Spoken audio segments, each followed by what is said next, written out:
মই বনাইছিলোঁ আলু আৰু কণীৰ চব্জি মানে ডিমাছ চব্জি আৰু আমি ডিমাছ চব্জি বুলি কওঁ তো আলু আৰু কণীৰ দম চব্জি যি বুলি কয় আৰু খাবলৈ বহুত টেষ্টি হৈছিলে লোকেল কণী দিছোঁ 3টা আৰু ফাৰ্মৰ কণী 2টা মানে ফালি ফালি দিছোঁ সিহঁতে মানে লোকেল কণী খালে খোৱা নাই নাপায় সেইকাৰণে ফাৰ্মৰ কণীও দি দিছোঁ তাৰপিছত আহকচোন মই কেনেকৈ বনাইছিলোঁ মানে চব্জিটো সেয়া মানে ৰেচিপিটো দিছোঁ দেই চাবচোন প্ৰথমতে মই মানে আলু আৰু কণীটো এনেকৈ বইল কৰি লৈছোঁ কুকাৰত তাৰপিছত বইল কৰি হোৱাৰ পিছত এয়া পেন এখনত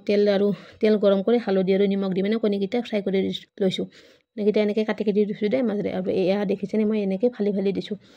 এয়া ফালি ফালি দিলে মানে চব্জিখনৰ টেষ্টটো বহুত ধুনীয়া হয় কণীকেইটা একেবাৰে ৰঙা হোৱালৈ ভাজিছোঁ মই মানে এনেকৈ ৰঙা হৈ যোৱালৈ ভাজিলে মানে বহুত টেষ্ট পাওঁ আৰু 3টা লোকেল কণী হয় আৰু 2টা ফাৰ্মৰ কণী হয় তাৰপিছত হোৱাৰ পিছত কণীকেইটা উঠাই থৈ সেইখিনি তেলতে মানে আলুখিনি যে বইল কৰি লৈছিলোঁ এনেকৈ কাটি কাটি লৈ আলুখিনিও মানে মই এনেকৈ ফ্ৰাই কৰি লৈছোঁ তেতিয়া খাবলৈ ভাল লাগে আৰু তাৰপিছত সেই পেনখনতে তেল দি তাতে মই জিৰা দিলোঁ আৰু তেজপাত দি পিঁয়াজটো দি দিছোঁ পিঁয়াজটো দি মানে একেবাৰে ভাজ খোৱালৈ মানে ভাজি আছোঁ তাৰপিছত পিঁয়াজটো যেতিয়া ভাজ খাইছে তাৰপিছত তাত দিছোঁ মই বিলাহী কাটি থোৱা বিলাহী দিছোঁ কাটি থোৱা বিলাহীখিনি দি তাত মই নিমখ দিছোঁ কাৰণ নিমখ দিলে মানে বিলাহীটো তৎক্ষণাত গলি যায় তাৰপিছত নিমখ দি অকণমান ভাজি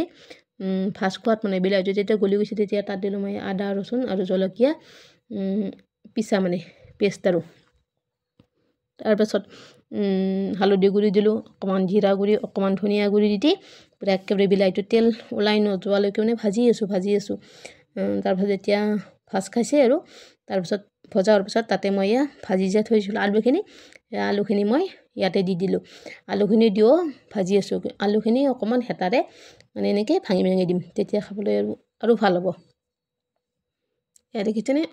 ভাজি আছোঁ মানে আলুখিনি ভাজ খাই যোৱা তাত মই ইয়াত দি দিলোঁ পানীখিনি যেতিয়া উতলি আহিছে আৰু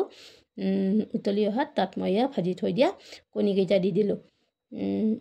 যে কণীকেইটা দি দিলোঁ যিটো কণী মই এনেকৈ ফালি ফালি দিছোঁ না সেইটো কণীৰ পৰা যিটো